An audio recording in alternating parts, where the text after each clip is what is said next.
Hola a todos, muy buenos días. Aquí estamos en Mar del Plata, como siempre, preparados con un muy buen cuento, un autor nuevo para que conozcan. Muchos lo deben conocer porque no es un autor nuevo, sino es un autor nuevo para los cuentos de Rodo, nada más. Pero es un gran autor de una gran trayectoria. Se trata de Alberto Insúa, cuyo nombre completo es Alberto Álvarez Insúa y Escobar. Había nacido en La Habana, pero tiene nacionalidad española, dado que su padre, muy de joven, el padre era español, de Galicia, lo llevó a España y bueno, ahí desarrolló toda su carrera. El cuento que elegí de Alberto Insúa es Los pecados sin perdón. Y dice así: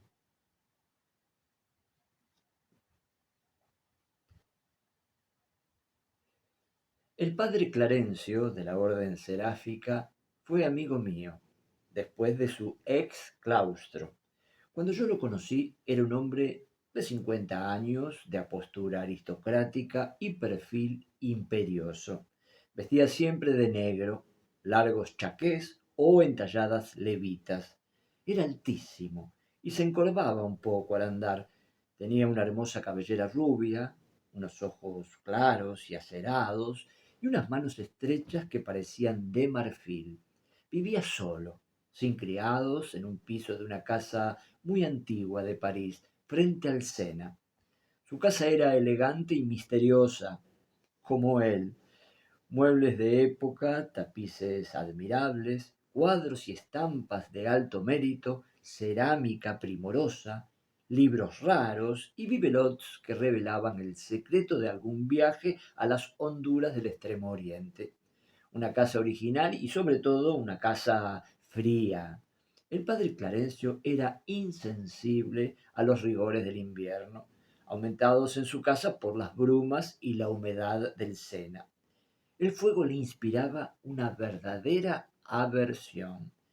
No me lo dijo nunca, pero yo me di cuenta, poco a poco, de aquella antipatía por el elemento mágico de la vida, por la lumbre destructora y creadora. La primera vez que vino a verme, yo estaba frente a mi chimenea, donde ardían varios leños, perfumada y alegremente. Lo invité a calentarse. Gracias, me dijo, volviéndose de espaldas a la chimenea, y agregó: vámonos a la calle. París está todo nevado y pasear sobre la nieve es una delicia. Accedí. Aquel mismo invierno tuvo que guardar cama, tosía atrozmente, se negó a recibir médicos y como yo, su único amigo, quería cuidarlo, le propuse un ponche. Se puso a reír entre las pieles y mantas que lo envolvían. ¿Cómo y dónde va usted a hacerlo?, me preguntó. En la cocina, dije. No existe en esta casa. La hice quitar. Bueno, pero tendrá usted alcohol, un infiernillo. Su rostro se contrajo. Nada, nada de eso hay aquí, ni cerillas. Deme usted ron, si le parece, y no me pregunte nada más. Solo más tarde, mucho más tarde, he podido explicarme el horror que sentía el padre Clarencio por el fuego. Y tal vez presumo demasiado al suponer que conseguí explicarme aquel enigma del hombre más enigmático que he encontrado en mi vida.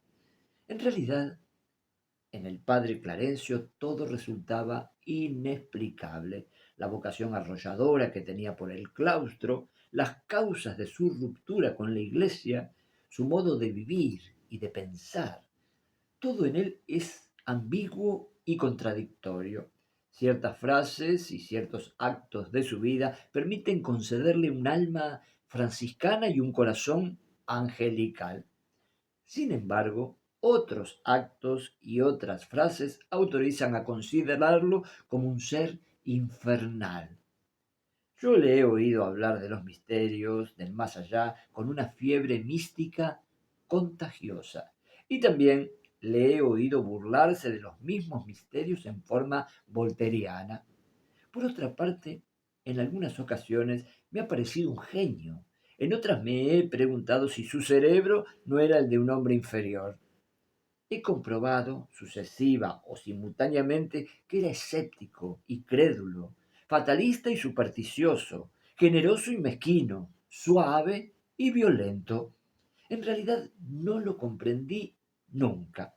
Cuando poco después de su muerte recibí de manos de un notario un curioso manuscrito que había dejado para mí. Creí que iba a encontrar el hilo que me condujese por el dédalo de su carácter y conocerlo verdaderamente. Ocurrió todo lo contrario. El manuscrito vino a aumentar mi confusión, sutilizando cada uno de los aspectos de aquella alma extraordinaria, haciendo más hondo su misterio. Yo esperaba una biografía, una confesión, unas memorias, algo en que el padre Clarencio hablase de sí mismo, de su vida monástica, de su divorcio de la iglesia, de las causas íntimas que le trajeran a éste, de sus amores y de sus odios, de sus ideas y de sus dudas. Yo esperaba la historia de un alma y lo que recibía era el más inesperado, el más extraño documento que pueda imaginarse. Era, no sé cómo decirlo, una cronología o relación de las confesiones recibidas por el padre Clarencio cuando estaba en la iglesia, pero no de todas, sino de aquellas en que no había querido absolver y perdonar al penitente. El manuscrito lo titulaba Los pecados sin perdón y estaba formado por capítulos sueltos, en cada uno de los cuales un ser atribulado por la culpa, por el crimen, por el sacrilegio, por el horror de alguno de los 7 enemigos de la gracia, acudía al santo tribunal de la penitencia, o llamaba a los pies de su lecho de agonizante a quien, en nombre de Cristo, debía empujar la puerta estrecha que los separaba de la gloria.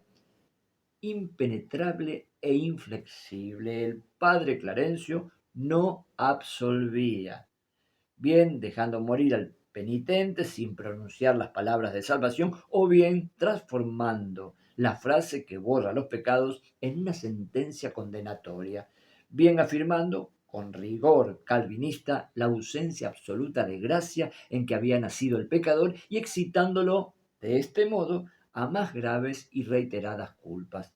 Pero ¿a qué insistir en mis indicaciones? Precisamente doy a la estampa el manuscrito del padre Clarencio para que los lectores me ayuden a descubrir las psiques del insólito personaje.